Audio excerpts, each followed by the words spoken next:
Hi students, welcome back to my channel. Let's now talk about ketoacidosis. This ketoacidosis is the serious complicated diabetes mellitus. Ketoacidosis is most serious complicated diabetes mellitus. Diabetes mellitus, it leads, this occurs when your body produces high levels of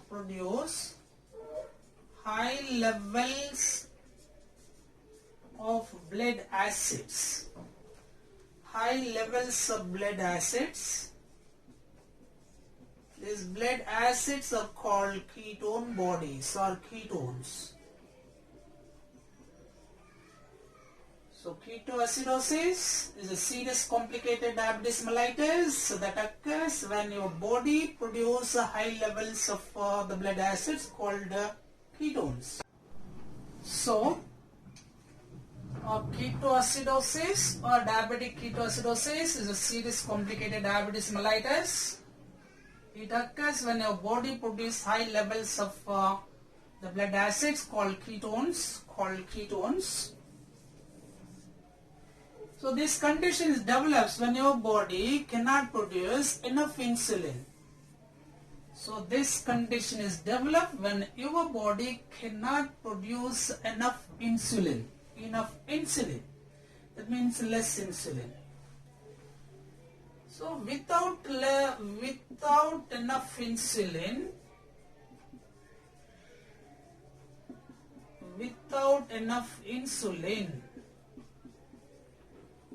your body, that means so and so person body, you are being deficit of this.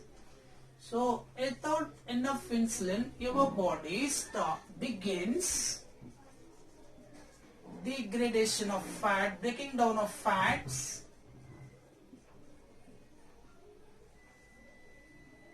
So breaking down of fats as fuels. So without enough insulin, your body begins the breaking down of fats as fuels. So that due to degradation of what? Due to degradation of fats.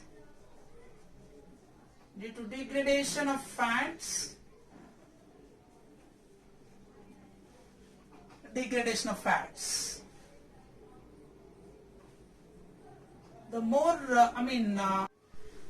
due to degradation of fats increases, the more ketone bodies are produced. Due to degradation of fats increases, ketone bodies are produced or released in the body. These ketone bodies becomes acidic and toxics. This condition is called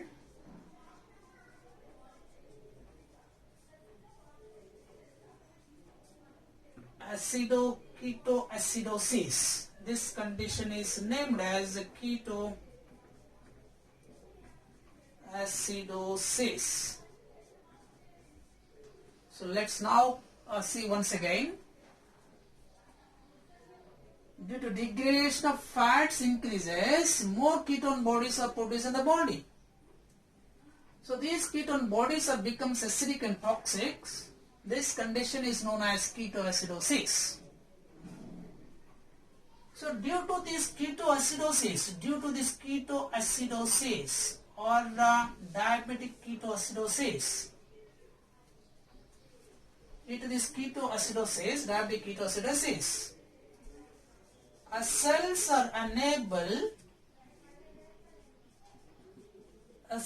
are unable to utilize cells are unable to utilize energy, I mean glucose and energy. Utilize glucose. So due to ketoacidosis, the cells are unable to utilize glucose and other carbohydrates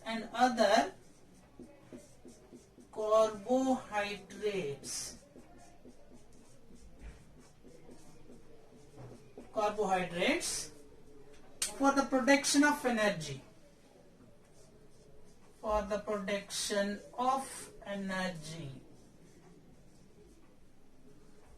Hence, their proteins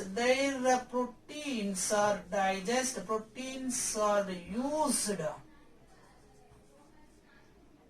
for it. That means energy production. So the person becomes very weak. I hope you all understand this.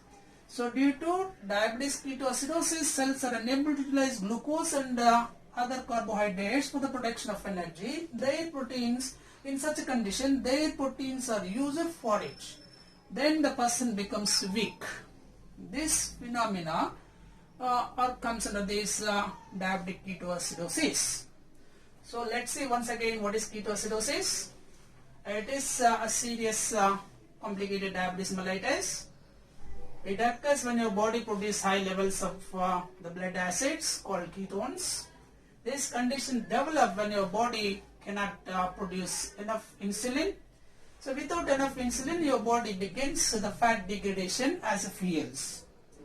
So due to degradation of these fats increases, the more ketone bodies are producing in the body, which becomes acidic and toxins, and this condition is known as ketoacidosis.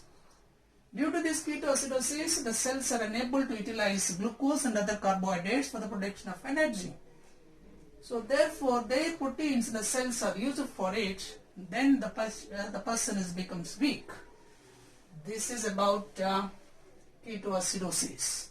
Alright, now coming to another important factor. So due to combination of ketoacidosis, dehydration and hyperglycemia, the patient may get coma or unconscious, may cause unconscious, coma, or even may death of the patient. So due to combination of ketoacidosis, dehydration and hyperglycemia may cause the patient gets unconsciousness or may get coma or may even death of a person. So that is why insulin is giving in such patients. So in such patients, insulin is giving to the patients by injection. So insulin is given to the patient by injection to sort it out that issue. The insulin is orally is not giving, it's not effective. So therefore nowadays the insulin is given to the patients in the two forms. One is IZS, another one is PZI. IZS stands for insulin zinc suspension.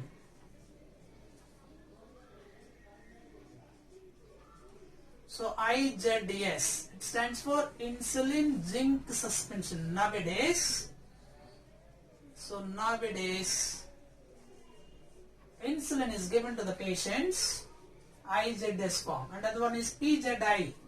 So PZI stands for protamine